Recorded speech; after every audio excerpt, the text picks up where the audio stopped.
Hello friends, good morning. Study with Devli में आपका स्वागत है।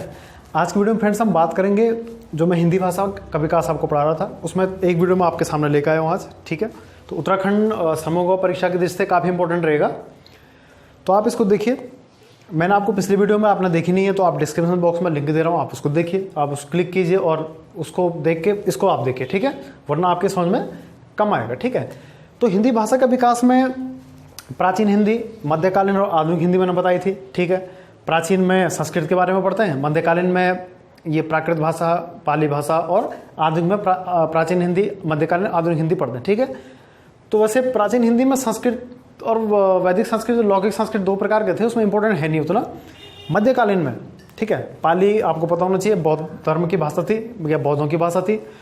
पाली के बाद प्राकृत आई, प्राकृत भाषा जैनियों की थी, उपदेश जैन प्राकृत भाषा में दिए गए। लेकिन उसके बाद जो तृतीय प्राकृत का काल आता है, फ्रेंड्स आप पिछली वीडियो में देखना, 500 ईस्वी से 1000 ईस्वी, जो कि अपभ्रंश का काल है, और यहीं से प्रश्न ज़्यादा बनते हैं। ठीक है, एग्जाम के पॉइंट ऑफ व्यू प्रश्न ज़्यादा बनते हैं। एक बार उस डायग्राम को देख लेना। ठीक है, पिछली वीडियो को जरूर देखिएगा आप। तो अपभ्रंश के जो भेद हैं, अपभ्रंश के भेद हैं सौरसनी, अर्धमागधी, मागधी, खस और महाराष्ट्री। पहली बात तो ये है कि अपभ्रंश क्या है। ठीक है, सबसे पहले आप समझिए जो अपभ्रंश का काल है वो 500 ईस्वी से 1000 ईस्वी है। इसी बीच अवहट्ट का काल भी आया है, भाषा है ये अवहट्ट। ठीक है, अपभ्रंश को हम बोलते हैं कि हिंदी भाषा का वास्तविक विकास, जो हिंदी का वास्तविक विकास हुआ वो अपभ्रंश भाषा से हुआ। क्लियर हो गया।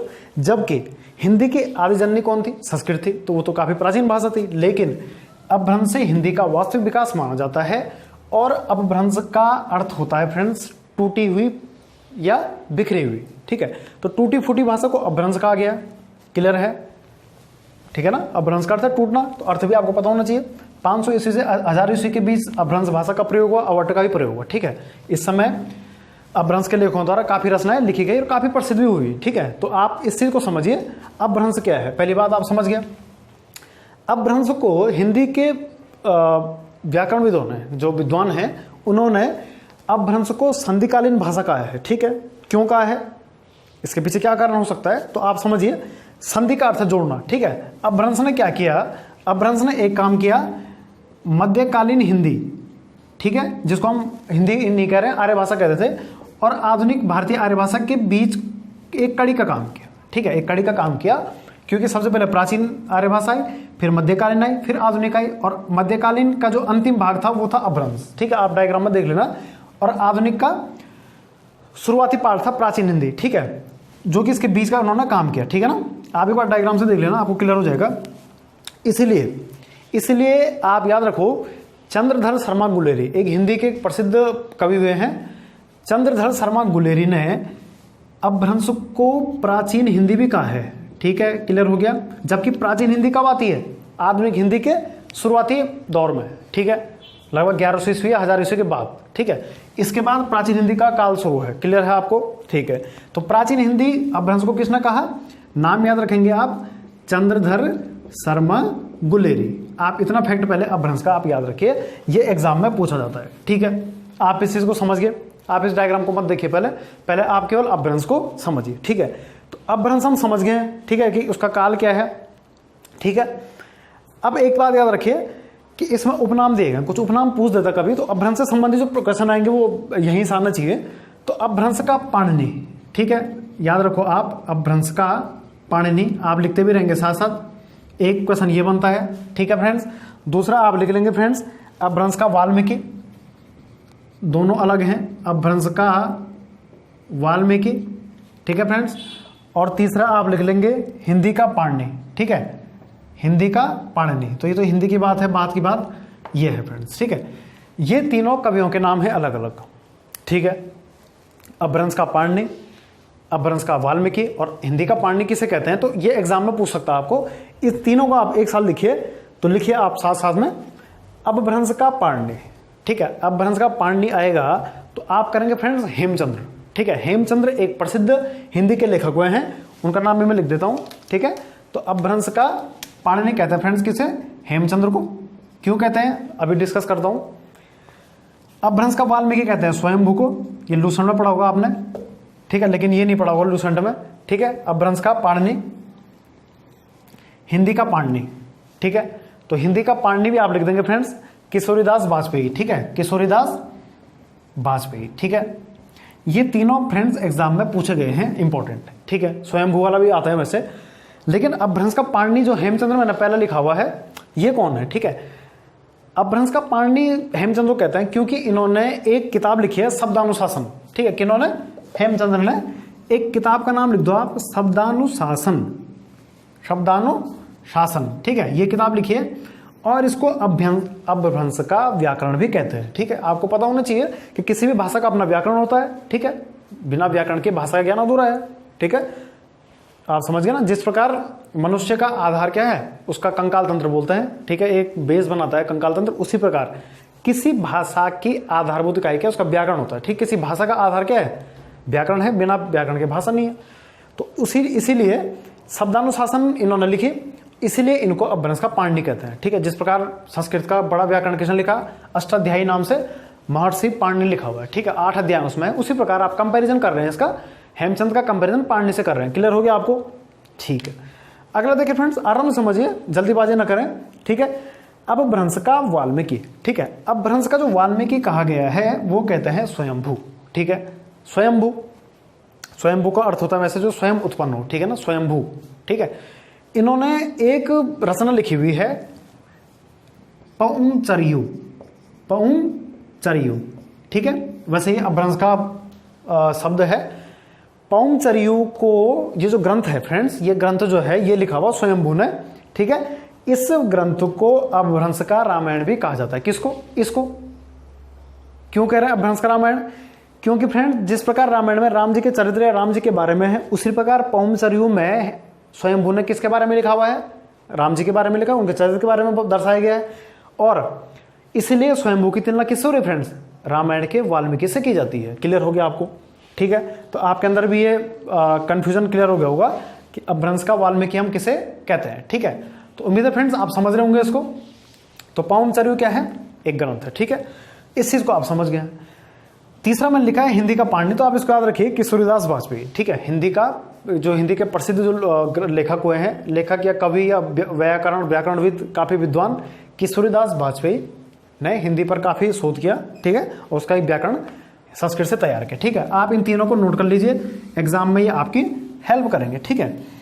अब बात करते हैं फ्रेंड्स अपभ्रंश के भेद, जो मैंने आपका डायग्राम आपको बनाया है, मेन जो आज का वीडियो है, ठीक है। अभी तो मैंने अपभ्रंश के बारे में आपको बताया, ठीक है। टूटी फूटी भाषा थी, संधिकालीन भाषा कहते हैं, 500 से 1000 ईस्वी है, अपभ्रंश के कवि ये हुए हैं, ठीक है। अब अपभ्रंश के जो भेद है फ्रेंड्स वो मुख्य 5 हैं। सौरसैनिक, जो ब्लू से लिखा हुआ, ध्यान रखिए, जो ब्लू कलर के मार्कर से है वो अपभ्रंश के भेद है, ठीक है। सौरसैनिक, अर्धमागधी, मागधी, खस, महाराष्ट्री। क्लियर है, ये अपभ्रंश के भेद हैं, ठीक है। मतलब कह सकते हैं अपभ्रंश से ही उपभाषा और बोलियों का विकास हुआ है, ठीक है। ध्यान रखिए, मैंने नीले रंग से लिखा हुआ है अपभ्रंश के भेद, लाल वाली मार्कर से लिखा हुआ है उपभाषाएं, और काली से लिखा हुआ है फ्रेंड्स बोलियां, ठीक है। तो आपने पढ़ा होगा किताबों में या पुस्तकों में लिखा रहता है कि हिंदी की 17 क्या है फ्रेंड्स, बोलियां हैं, और फ्रेंड्स 5 क्या है, उपभाषाएं हैं, ठीक है। इसको हम बचपन से पढ़ते आ रहे हैं, 17 बोलियां, 5 उपभाषाएं। आज मैं आपको ये बताऊंगा कि ये बोलियां कहां से आई हैं, ठीक है। बोलियां कहां से आई है फ्रेंड, उपभाषा से, सही है। और उपभाषा कहां से आई, वो आई है फ्रेंड्स अपभ्रंश से, ठीक है। तो इस चीज को आप समझिए, और उनका क्षेत्र कहां है वो उसके लिए मैंने एक छोटा सा मैप बना हुआ है, ठीक है। क्लियर है आपको, उतना अच्छा आपको ना लगे, ठीक है, लेकिन आप देख लीजिए इसको। तो देखिए फ्रेंड्स, अब देखिए समझते हैं कि अपभ्रंश जो टूटी फूटी भाषा है उसका विकास किस किस रूप में हुआ। तो सौरसैनिक के रूप में हुआ, सौरसैनिक अपभ्रंश, अर्धमागधी अपभ्रंश, मागधी अपभ्रंश, खस अपभ्रंश और महाराष्ट्रीय अपभ्रंश, ठीक है। पूरे भारत में आप कह सकते हैं, मेनली उत्तर भारत में, ठीक है। मेनली कहां फ्रेंड्स, नॉर्थ इंडिया में। अब आप समझिए सौरसैनिक जो अपभ्रंश है, ठीक है, जो क्या है फ्रेंड, सौरसैनिक अपभ्रंश है, इसके अंतर्गत 3 उपभाषाएं हुई, क्योंकि मैंने रेड से उपभाषा लिखी हुई ना, पश्चिमी हिंदी, राजस्थानी और गुजराती, ठीक है। तो मेनली जो हम बुक में पढ़ते हैं, वैसे इसमें देखिए आप उपभाषा कितनी आ रही, देखिए 1 2 3 4 5 6 7 8 उपभाषा है ना। लेकिन मैंने कहा केवल कितनी उपभाषा है, 5 उपभाषा मेनली हमने पढ़नी है। 5 उपभाषा जो मैं अंडरलाइन कर रहा हूं वो पढ़नी है। कौन कौन सी, पश्चिमी हिंदी, राजस्थानी 2, पूर्वी हिंदी 3, बिहारी 4, पहाड़ी 5, बस बाकी इंपॉर्टेंट नहीं है। उसके अंतर्गत बोलियां भी कुछ खास नहीं है। आप देख रहे होंगे ये ब्लैंक है और ब्लैंक, इसको आप छोड़ दीजिए, ठीक है। हिंदी में 5 हम उपभाषाएं पढ़ेंगे, ठीक है। तो देखिए पश्चिमी हिंदी जो उपभाषा है, पश्चिमी हिंदी जो उपभाषा है उसके अंतर्गत जो बोलियां हैं वो है फ्रेंड्स कौरवी। पहले आप देख लीजिए इसको, कौरवी खड़ी बोली भी कहते हैं इसको, बांगरू इसको हरियाणवी भी कहते हैं, ब्रजभाषा ठीक है, बुंदेली, कन्नौजी या कन्नौज, ठीक है। ये पश्चिमी हिंदी की है। कहाँ बोली जाती है वो अभी आपके समझ में आ जाएगा, ठीक है। राजस्थानी की बात करें तो राजस्थानी बोलियां, ठीक है। बोलियां मतलब आप समझ रहे, उत्तराखंड में हम पहाड़ी के अंतर्गत गढ़वाली और कुमाऊनी, गढ़वाल क्षेत्र में हम गढ़वाली बोल रहे हैं, कुमाऊं क्षेत्र में कुमाऊनी बोल रहे हैं। उसी प्रकार कंपेरिजन कर लो कि राजस्थानी जो है पहाड़ी, जैसे हमारे यहाँ पहाड़ी बोलते हैं ना, पहाड़ी क्षेत्र है, तो इस प्रकार हम बोलते हैं राजस्थानी क्षेत्र है। इस राजस्थानी क्षेत्र में किसी उत्तरी राजस्थान में हो सकता है कि मारवाड़ी बोले और पश्चिमी में गुजराती बोले, सॉरी जयपुरी बोले उसी आसपास, लेकिन ये पूरी राजस्थान में ही बोली जाएगी, ठीक है। ध्यान रखिए। तो राजस्थान की लोकल की जो भाषा है उसको बोली कहते हैं। आपको पता होना चाहिए, बोली एक छोटे से क्षेत्र में बोली जाने वाली भाषा है, ठीक है। एक छोटे से क्षेत्र में बोली जाती है, ठीक है ना। तो ये राजस्थानी अंतर्गत बोलियां हैं। और फ्रेंड्स एक बात और मैं आपको बता दूं, पिछली वीडियो इससे पिछली मैंने बनाई थी, उसमें बोलियों का नाम बताया मैंने आपको, उसको मैं लिंक में आपको जरूर दूंगा। मैंने इन उपभाषाओं के अंदर बोलियां कौन सी हैं, इनको कैसे याद करें, ठीक है। क्योंकि बताना तो मैंने डायग्राम बना दिया है, लेकिन इससे इंपॉर्टेंट है फ्रेंड्स कि मैं इनको आपको याद कैसे कराऊं, ठीक है। इसके लिए मैंने फॉर्मूला तैयार किया हुआ है, आप उस वीडियो को जरूर देखिएगा। उस वीडियो को आप देखिए, उसके बाद फिर इससे पहली वीडियो, फिर इसको देखिए, 3 वीडियो लगातार आप देखिए, ठीक है ना, तब आपके समझ में आएगा, ठीक है। तो इनको याद करने के लिए मैंने एक फॉर्मूला, बेहतरीन फॉर्मूला आपके सामने उसमें रखा है, आप उसको देखिए, नोट कीजिए, एग्जाम के point of view friends important है, ठीक है ना। तो देखिए फ्रेंड्स आगे हम पढ़ रहे थे, तो देखिए फ्रेंड्स इसके बाद हम पढ़ रहे हैं गुजराती। तो गुजराती के अंदर कुछ खास बोलियां नहीं, इसको छोड़ दो आप, इंपॉर्टेंट है नहीं। तो ये बोलियां हम समझ रहे हैं, ठीक है। अब अपभ्रंश का जो अर्धमागधी वाला भेद है, इस अर्धमागधी के अंदर का जो उपभाषा आती है वो आती है पूर्वी हिंदी उपभाषा। इस पूर्वी हिंदी उपभाषा के अंदर जो बोली है वो 3 बोलियां हैं फ्रेंड्स, कौन कौन सी, अवधी, बघेली, छत्तीसगढ़ी। इसके लिए मैंने एक फॉर्मूला बनाया था, मैं आपको बता देता हूं। वैसे पूर्व से छत पर बाघ आया, ठीक है, छत पर बाघ आया, तो बस सिंपल है, आप देख लीजिए। अगर मैं अभी आपको फॉर्मूला बताऊंगा तो फिर जो मैं पढ़ा रहा हूं वो हो नहीं पाएगा। तो पूर्व से पूर्वी हिंदी, छत से छत्तीसगढ़ी, बाघ में बघेली, आया से अवधि, बस क्लियर हो गया आपको। तो पूर्व हिंदी के अंतर्गत ये 3 क्या है फ्रेंड्स, बोलियां हैं। तो इस तरीके से मैंने फॉर्मूला बताया हुआ है, आप इनको कभी नहीं भूलेंगे, ठीक है। तो आप समझ रहे हैं कि ये अपभ्रंश है, ये उपभाषा और ये बोलियां हैं, ठीक है। उसके बाद देखिए अब ये कहां बोली जाती है, इसके बाद देख लेंगे। बिहारी के अंतर्गत भोजपुरी, ठीक है। एक बार पूछा भी गया है कि भोजपुरी किस उपभाषा के अंतर्गत है, तो ये बिहारी के अंतर्गत है। भोजपुरी, मगही, मैथिली बिहारी के अंतर्गत आती है, ठीक है। बांग्ला छोड़ दीजिए। पहाड़ी जो है, जैसे हम पहाड़ में रहते हैं उत्तराखंड में, तो मेनली जो पहाड़ी रीजन है वो उत्तराखंड में है, जो कि खस से निकली हुई है, खस अपभ्रंश से निकला हुआ है, खस से, ठीक है। तो गढ़वाली बोली जाती है गढ़वाल क्षेत्र में, और कुमाऊनी बोली जाती है कुमाऊनी क्षेत्र में, ठीक है। बाकी मराठी आप छोड़ दीजिए, मराठी भी एक बोली है, सॉरी उपभाषा है, और इसके अंदर बोलियां होंगी वहां लोकल की, इंपॉर्टेंट हमारे लिए है नहीं, ठीक है। तो ये आप समझ गए पहले डायग्राम, ठीक है। तो अपभ्रंश के जो भेद है उसके अंतर्गत कौन कौन सी उपभाषाएं हैं, और उनके अंतर्गत 17 बोलियां हैं, आप गिन के देख लीजिए, ठीक है। 17 बोलियां हैं, आप देख लीजिए। 5 ये हैं, 5 और 9, 3 12, 13 14 15 16 और 17, ठीक, एग्जैक्ट हो गया, 17 बोलियां हैं, ठीक है। तो ब्लैक कलर की जो है वो बोली है, ठीक है। अब इनका क्षेत्र देख लीजिए कहाँ बोली जाती है, ठीक है, थोड़ा बहुत अनुमान होगा आपको। तो मारवाड़ी देखिए, जयपुरी, राजस्थान की राजधानी जयपुर, तो मारवाड़ी, जयपुरी, मेवाती, मालवी सभी इधर ये देखिए एरिया में सबसे बड़ा है राजस्थान, तो ये पूरा राजस्थानी एरिया हो गया, ठीक है। कुमाऊनी उत्तराखंड, यहाँ पर गढ़वाली हो जाएगा, ये देखिए। भोजपुरी यहाँ पर बिहार स्टेट है, ठीक है। मालवी देख लीजिए, वैसे राजस्थानी है, ठीक है। मध्य प्रदेश का क्षेत्र भी है थोड़ा यहाँ पर, एमपी। छत्तीसगढ़ी छत्तीसगढ़ में होगी, छत्तीसगढ़ वाला एरिया है ना, जो कि पूरी हिंदी के अंदर आता है, ठीक है।